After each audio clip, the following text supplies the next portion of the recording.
नमस्कार दोस्तों। तो आज हम लोग पढ़ेंगे कॉजेटिव वर्ब। कॉजेटिव वर्ब में गेट और मेक का टेंस प्रैक्टिस करेंगे एकदम फटाफट से। तो देखिए इसमें कॉजेटिव वर्ब कहते किसे हैं और उसमें कैसे कैसे वाक्य आते हैं। तो देखिए यहाँ पर कुछ हम परिभाषा के तौर पर लिए हैं परिभाषा। तो देखिए इसको, ऐसे वाक्य जिसमें कर्ता किसी काम को करता नहीं बल्कि दूसरे से करवाता है, उन्हें कॉजेटिव वर्ब प्रेरणार्थक क्रिया कहते हैं। ठीक है, तो आगे देखते हैं। इस प्रकार के वाक्यों को कॉजेटिव वर्ब कहते हैं। इसमें गेट या मेक, मतलब कि गेट या मेक से बनाते हैं। इस ऐसे वाक्यों में हम लोग या तो गेट लगाएंगे या तो मेक लगाएंगे। तो देखिए गेट कहाँ लगता है और मेक कहाँ लगता है ये भी जान लेते हैं हम। ठीक है, तो इसमें यह देखिए नीचे, निर्जीव चीजों के साथ गेट और सजीव चीजों के साथ मेक का प्रयोग होता है। मतलब निर्जीव बोले तो निर्जीव मतलब कि जिसमें प्राण ना हो, जो बढ़ती नहीं है, जो जितना है उतना ही रहता है, उसे निर्जीव कहते हैं। जैसे किताब, कलम और भी इत्यादि ऐसे वस्तु, जिसे वस्तु कहते हैं, जो बढ़ते नहीं उसे निर्जीव कहते हैं। और सजीव उसे कहते हैं जो जी रहे हैं, जिसमें जान हो, उसे सजीव कहते हैं। तो इसके बारे में जब आएगा तो मेक लगेगा। अब देखिए रूल, इसका रूल भी देख लेते हैं। जो रूल है बहुत सिंपल है, मेक का रूल। तो देखिए कैसे कैसे इसे हमको लगाना है, यह रूल बहुत जरूरी है।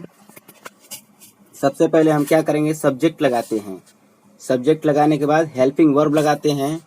हेल्पिंग वर्ब के बाद मेक लगाते हैं। उसके बाद ऑब्जेक्ट लगाते हैं। फिर वर्ब का फर्स्ट फॉर्म यानी कि दूसरी मुख्य क्रिया। देखिए इसमें जो क्रिया होती है, वर्ब होता है, वो दो होता है। एक तो हमारा मेक, मेक भी एक क्रिया का काम करेगा, जो कि हमारा पहला मुख्य क्रिया होगा। हमारा पहला मुख्य क्रिया होगा जिसमें कोई भी हरकत होगी मेक में ही होगी। जैसे second form, third form, ING सब इसी में होगा, मेक में। और जो दूसरी क्रिया है वो जस का तस लिखा जाएगा। ठीक है, तो आगे देखते हैं अगला रूल। अगला रूल है गेट का। तो गेट का रूल देखिए, सब्जेक्ट, उसके बाद हेल्पिंग वर्ब, फिर गेट, फिर ऑब्जेक्ट, फिर वर्ब का थर्ड फॉर्म। अब इसमें देखिए थोड़ा सा रूल चेंज हो गया है। सब्जेक्ट भी उसी तरह है, हेल्पिंग वर्ब भी उसी तरह है, लेकिन मेक के जगह पर क्या लग रहा है, गेट लग रहा है। ठीक है, गेट लग रहा है। उसके बाद एक ऑब्जेक्ट आएगा। ऑब्जेक्ट के बाद जो वर्ब आएगा वो उसका हमेशा थर्ड फॉर्म लगाना है। ऑब्जेक्ट के बाद जब क्रिया लगाएंगे हम सेकंड वर्ब, उसमें क्या करेंगे, हम थर्ड फॉर्म लगाएंगे, हमेशा थर्ड फॉर्म। और टेंस जो रहेगा, जैसे मान लीजिए पास्ट इंडेफिनिट आ गया, तो उसके अनुसार हम क्या करेंगे, गेट का सेकंड फॉर्म लगाएंगे। मतलब वो हरकत इसमें भी होगी टेंस के अनुसार। जैसे कि परफेक्ट का आ गया तो थर्ड फॉर्म लगाते हैं, ये गेट जो है इसमें भी थर्ड फॉर्म लगेगा। लेकिन जो लास्ट वाली हम लोग का क्रिया होगा दूसरा, उसमें हमेशा थर्ड फॉर्म ही लगाना है। चलिए उदाहरण के माध्यम से समझते हैं। तो पहला एग्जाम्पल है, राम पत्र लिखवाता है। राम पत्र लिखवाता है। तो यहाँ पर देखिए गेट लगाया गया है। गेट कैसे लगाया गया है इसको समझिए। पत्र लिखवा रहा है, यानी पत्र क्या है, एक वस्तु है, निर्जीव है। पत्र बढ़ता तो नहीं है, पत्र में सांसें नहीं होती, पत्र निर्जीव है। तो हम बताएं ऊपर की निर्जीव के साथ हम लोग गेट लगाते हैं। तो देखिए यहाँ पर राम पत्र लिखवाता है, ये भी क्लियर हो गया कि राम लिख नहीं रहता है, कर्ता खुद नहीं काम कर रहा है, वो किसी से करवा रहा है। तो देखिए इसका कैसे हम लोग बनाएंगे इंग्लिश, कैसे इंग्लिश में करेंगे। तो राम का राम, कर्ता राम। उसके बाद देखिए यह एक टेंस, कौन सा टेंस है, प्रेजेंट है। यह जिस क्रिया के अंत में ता है, ती है आता है, वो प्रेजेंट में कहलाता है। और प्रेजेंट का कौन सा है, इंडेफिनिट। प्रेजेंट का इंडेफिनिट है। तो इंडेफिनिट में हम लोग देखते हैं कि जब नहीं अगर रहता है, नहीं अगर रहेगा तो डू या डज लगता है। लेकिन अगर सिंपल रहेगा, अफर्मेटिव रहेगा, तो इसमें यस या ई यस लगता है, यस या ई यस लगता है। और बहुवचन होगा तो कुछ नहीं लगेगा। लेकिन राम एक नाम है, इसलिए यह एक वचन है। तो राम, और गेट हमारा पहला क्रिया है, इसलिए इसमें हरकत हो रहा है, यानी यस लगेगा इसमें। तो राम गेट्स उसके बाद द लेटर, हम नियम में पढ़े, यहाँ पर देखिए गेट के बाद क्या लगा है, ऑब्जेक्ट, तो ऑब्जेक्ट यहाँ पर हमारा हो गया लेटर, तो राम गेट्स द लेटर। उसके बाद वर्ब का थर्ड फॉर्म, वर्ब क्या है, लिखवाना, तो लिखवाना का होता है राइट, लेकिन थर्ड फॉर्म बोला है इसलिए रिटेन हो जाएगा, तो Ram gets the letter written. आगे देखते हैं, 2 नंबर जो है यह भी उसी तरह है, मैं पत्र लिखवाता हूँ, मैं पत्र लिखवाता हूँ, यह भी टेंस जो है प्रेजेंट इंडेफिनिट में है, अफर्मेटिव है, इसलिए इसमें भी यस या यस लगेगा अगर एक वचन होगा तो। लेकिन यहाँ पर हम देख रहे हैं कि मैं जो होता है टेंस में बहुवचन होता है, तो आई जो है यह एक बहुवचन है, तो इसके साथ हम लोग कुछ नहीं लगाएंगे, सिंपल लगा देंगे, यस या यस कुछ नहीं लगेगा। तो देखिए कैसे लगेगा, I get the letter written, I get the letter written, इसमें यस या यस क्यों नहीं लगा है, क्योंकि यह एक बहुवचन है। आगे देखते हैं, तो 3 नंबर देखिए, 3 नंबर है दीपक पत्र लिखवा रहा है, यह टेंस जो है प्रेजेंट कंटीन्यूअस का है, क्योंकि इसमें रहा है, रही है होता है ना, जिस क्रिया के अंत में रहा है, रही है हो, वो प्रेजेंट कंटीन्यूअस टेंस होता है। तो यहाँ पर देखिए दीपक पत्र लिखवा रहा है, तो इसका हो जाएगा दीपक, और इसमें इज आर एम, सहायक क्रिया इज आर एम लगता है, हेल्पिंग वर्ब, और क्रिया में क्या होता है कि आईएनजी लगता है, तो इसी के अनुसार लगाएंगे हम लोग। तो दीपक एक नाम है इसलिए एक वचन है, is getting the letter written, यहाँ पर देखिए दीपक करता हो गया, उसके बाद है हेल्पिंग वर्ब, फिर गेट में हरकत हुई है यानी आईएनजी लगेगा, क्योंकि कंटिन्यूअस है इसलिए हम लोग मेन वर्ब में क्या करते हैं कि आईएनजी लगाते हैं। उसके बाद ऑब्जेक्ट है द लेटर, फिर सेकेंड वर्ब जो है इसका थर्ड फॉर्म, जब भी गेट लगेगा तो जो सेकेंड फॉर्म होगा, सेकेंड वर्ब, उसमें थर्ड फॉर्म लगाते हैं, सेकेंड वर्ब में हमेशा थर्ड फॉर्म।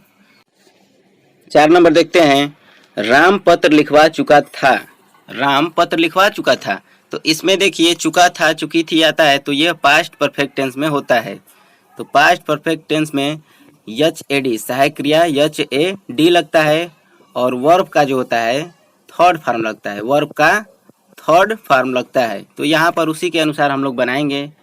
तो देखिए राम, राम हो गया हम लोग का सब्जेक्ट, यानी राम हैड, अब गेट का थर्ड फॉर्म गोट होता है, गेट का थर्ड फॉर्म गोट, तो Ram had got the letter written, the letter जो है यह एक ऑब्जेक्ट है, क्योंकि यहाँ पर क्रिया है, क्रिया के बाद एक ऑब्जेक्ट आया है, फिर क्रिया आया है, तो यह क्रिया जो है इसमें हमेशा थर्ड फॉर्म लगता है, और इसमें टेंस के अनुसार हम लोग इसको परिवर्तित करते रहते हैं, तो इसी के अनुसार इसका हो जाएगा Ram had got the letter written.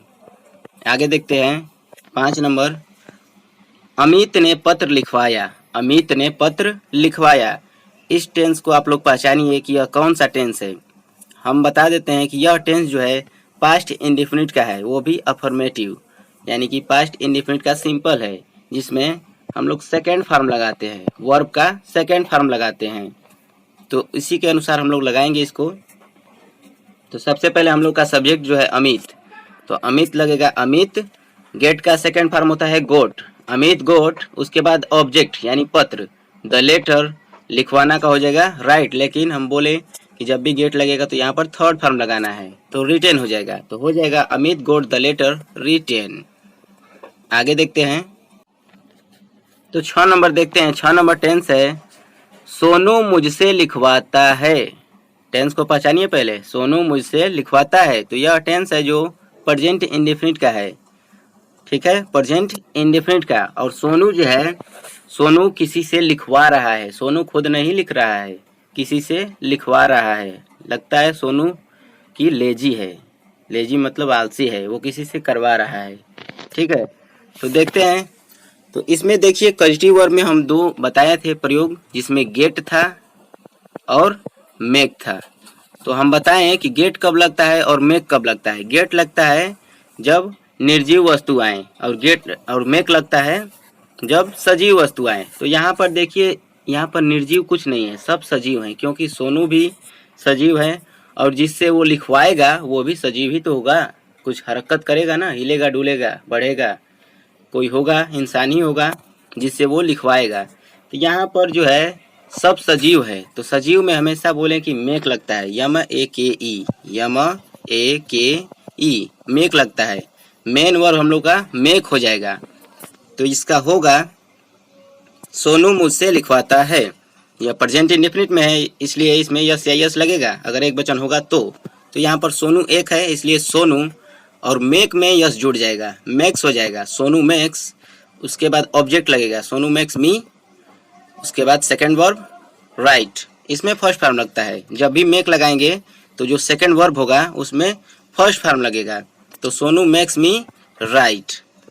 आगे देखते हैं 7 नंबर जो है, 7 नंबर में देखिए क्या कर रहा है, मैं तुमसे लिखवाता हूँ। यहाँ पर भी देखिए, ध्यान दीजिए, मैं तुमसे लिखवाता हूँ, यह टेंस भी प्रेजेंट इंडेफिनिट का ही है, क्योंकि लास्ट में आता है ता है, ती हूँ, सब प्रेजेंट इंडेफिनिट का होता है। तो इसमें देखिए कि एक वचन है कि बहुवचन, तो मैं होता है, जो मैं बताया कि मैं आई जो होता है टेंस में बहुवचन होता है, बहुवचन के रूप में हम लोग मानते हैं, ठीक है। तो इसमें क्या होगा, I make you right. Make क्यों लग रहा है यहाँ पर समझिए, मेक क्यों लग रहा है, क्योंकि कह रहा है कि मैं तुमसे लिखवाता हूँ। तुमसे मतलब किसी लड़का या फिर किसी लड़की से लिखवाता हूँ, तो वहाँ पर भी इंसान है, और जो लिखवा रहा है वो भी एक इंसान है।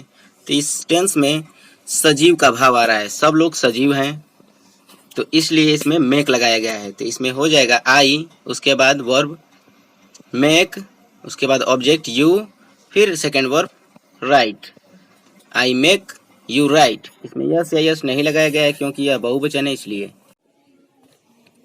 तो 8 नंबर है, देखिए 8 नंबर जो है, 8 नंबर क्या कह रहा है, सोनी हमसे किताब पढ़वा रही है। सोनी हमसे किताब पढ़वा रही है, यानी देखिए इसमें भी सबसे पहले टेंस को देखिए, टेंस है जो यह प्रेजेंट कंटीन्यूअस का है। उसके बाद इसमें देखिए कि क्या यह पॉजिटिव वर्ब है, जी हाँ, सोनी हमसे किताब पढ़वा रही है, यानी हमसे कुछ काम करा रही है, तो यह पॉजिटिव वर्ब का है। तो अब देखिए कि क्या यह सजीव है, तो जी हाँ बिल्कुल सजीव है यह, क्योंकि सोनी किसी व्यक्ति से ही कह रही है कि किताब पढ़वा रही है ना, सोनी किसी व्यक्ति से किताब पढ़वा रही है। तो इसमें क्या होगा, सोनी करता है और इसमें मेक लगेगा, क्योंकि वो किसी से काम करवा रही है, किसी व्यक्ति से, इसलिए इसका होगा Soni is making us. Soni is making us read the book. यहाँ पर समझने वाली बात यह है कि मेकिंग जो है एक वर्ब है, वर्ब में आईएनजी लगा है, फिर जो अस आया है, हमसे, हम, ये है ना, हम के लिए अस आया है, तो जो अस है ये ऑब्जेक्ट है। फिर यहाँ पर सेकंड क्रिया आ गया है रीड, रीड मतलब पढ़वा रही है, तो रीड।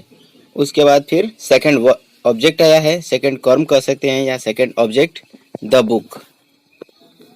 अगर यहाँ पर आपको डाउट हो रहा होगा कि रीड में आईएनजी क्यों नहीं लगा है, तो हम पहले ही बता चुके हैं कि गेट या फिर मेक में कभी भी कोई भी हरकत होगा तो इन्हीं दो क्रियाओं में होगा, क्योंकि ये इनका मुख्य क्रिया है। मेन वर्ब जो कहेंगे मेक को कहेंगे, और टेंस के अनुसार जो भी क्रिया होगा वो इसी क्रिया में होगा, मेक में होगा, आईएनजी लगना, थर्ड फॉर्म लगना, सब इसी में होगा।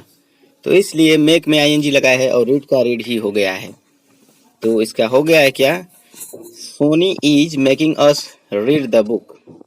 आगे देखते हैं 9 नंबर जो है, 9 नंबर क्या कह रहा है, तुम मुझसे पैसे खर्च करवाओगे। तुम मुझसे पैसे खर्च करवाओगे। यहाँ भी देखिए किसी से पैसे खर्च करवा रहा है, यानी यह भी सजीव है, इसलिए इसमें मेक का प्रयोग होगा।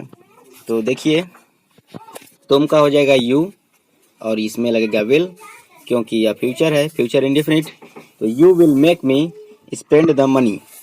You will make me spend the money. Make first verb, me first object, spend second verb, the money second object. यहाँ पर इस तरह समझना है। और फ्यूचर में देखिए सेल और विल लगता है, तो सेल कब लगता है और विल कब लगता है, वैसे तो आई और वी के संग सेल लगता है, लेकिन इस समय मॉडल वर्ब में सिर्फ सेल लग रहा है और विल हर जगह लग रहा है। मतलब कि किसी भी टेंस में आई हो चाहे वी हो, उसके साथ हमेशा विल ही लग रहा है, तो इसलिए इसमें भी विल लगेगा, वैसे भी इसमें भी विल ही लगेगा। तो देखिए you will make me spend the money. You will make me spend the money. आगे देखते हैं 10 नंबर जो है, मैं दीपक को तुमसे पिटवाऊंगा। मैं दीपक को तुमसे पिटवाऊंगा, यानी ये खुद नहीं पीटेगा। देखिए लफड़े में फंसा रहा है आपको। मैं दीपक को तुमसे पिटवाऊंगा, खुद नहीं जा रहा है पीटने के लिए। तो ये भी पॉजिटिव वर्ब है, क्योंकि अभी काम करा रहा है किसी से, खुद नहीं कर रहा है। और इसमें देखिए मैं जो है ये कर्ता हो गया है। उसके बाद सहायक क्रिया शैल या विल कुछ भी लगा सकते हैं। और उसके बाद मेक लगेगा, मेक यानी फर्स्ट वर्ब इसका मेक लगेगा। उसके बाद ऑब्जेक्ट यानी तुमसे, ये ऑब्जेक्ट हो गया। तुमसे क्या कर रहा है, पिटवा रहा है। बिट यानी पिटवा रहा है या पिटवाएगा। तो बीट कर रहा है, किसको बीट कर रहा है, दीपक को, यानी दीपक। देखिए पूरा हो जाएगा, I will make you beat Deepak. I will make you beat Deepak.